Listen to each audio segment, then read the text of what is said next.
À 6h46, Europe 1 vous répond, Thomas Soto.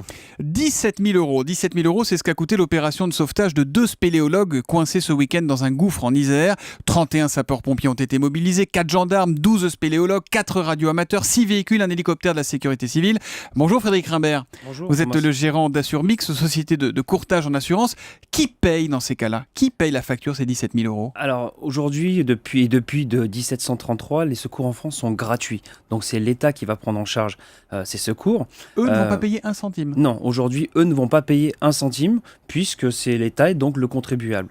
Il aurait fallu pour ça que la commune mette en place en fait un affichage qui prévoit d'informer que les secours sont payants. Et il y a un article de loi qui est le 2331-4 du Code de la territorialité qui indique que justement en affichant S'il y avait cette petite information, affichette avec marqué attention, si Tout vous allez à faire de fait. la spéléo, les secours seront pour votre pomme, boum, ils auraient payé.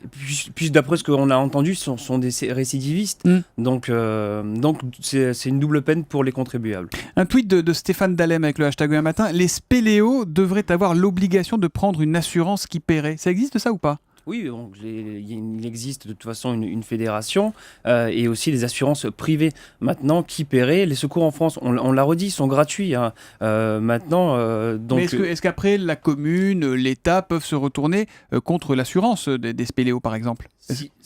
Oui, bien sûr. Si les spéléologues avaient une assurance, ils auraient pu se retourner contre eux. Or, aujourd'hui, ce n'est pas le cas. Et il aurait fallu, de toute façon, avoir cet affichage. Sinon, les secours sont gratuits.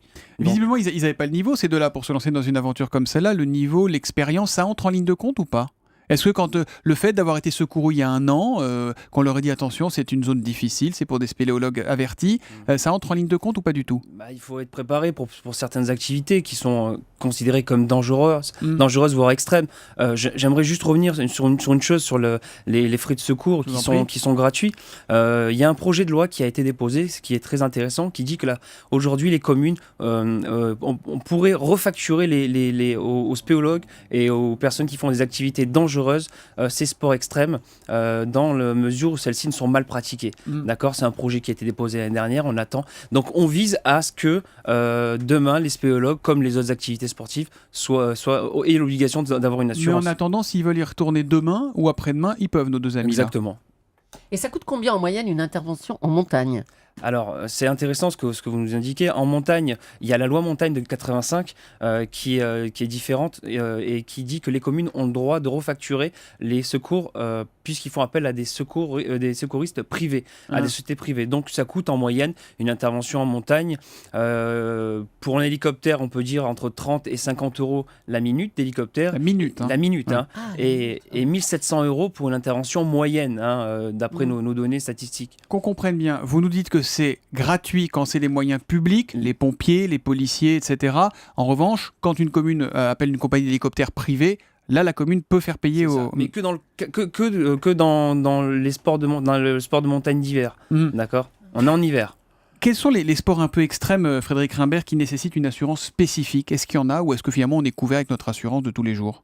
Aujourd'hui, les sports extrêmes, le kitesurf, le snowkite, tous les sports nouveaux qui visent à une pratique extrême, comme son nom l'indique, du sport, une dérivée des pratiques sportives, le VTT de descente. Vous faites du VTT peut-être, mais peut-être que Julie ne descend pas de l'Alpe d'Huez en VTT non plus. Pas vraiment, non. Voilà. Donc, ça peut lui arriver. Et donc ça nécessite une assurance spécifique. On a une question de Franck sur Europe1.fr. Est-ce qu'on est obligé de prévenir nos assureurs en amont? Si moi demain je me mets au kitesurf, est-ce que je dois lui passer un petit coup de fil, quitte à avoir une petite surprime, j'imagine Vous avez l'obligation d'appeler votre assureur. L'obligation pour vérifier si cet assureur prend en charge ou pas le risque. Maintenant, il peut accepter, augmenter la prime ou refuser. Mais au moins, vous êtes averti parce que vous savez que vous allez partir et vous partez en tout état de cause. Mais on nous dit toujours, quand on va au ski par exemple, qu'on est assuré grâce à notre carte bancaire. C'est un grand débat, la carte bancaire. La carte bancaire, il y a une assurance inclue dedans. Il y a une formule d'assurance. Maintenant, une carte bancaire, c'est une assurance des moyens de paiement contre la fraude et contre Internet. On vous a greffé un couteau suisse dedans qui est limité et il y a une méconnaissance du client qui se pense surassuré. Par exemple, on a eu un décès chez Assurski l'année dernière et le client pensait que son fils était assuré par sa carte bancaire. Il n'avait pas d'assurance décès dans une carte bancaire haut de gamme sans les citer. Donc, il faut vérifier, quoi qu'il arrive, ses conditions auprès de son assureur. Merci beaucoup Frédéric Rimbert, gérant d'Assurmix, d'avoir été en direct avec nous ce matin sur Europe 1. Merci, bonne journée. Donc on retient le message, il faut absolument faire attention et regarder les conditions, notamment sur ces cartes bancaires, que ce soit des premiers, des Visa, des Eurostar, Mastercard, etc. Merci, bonne journée. Merci à vous.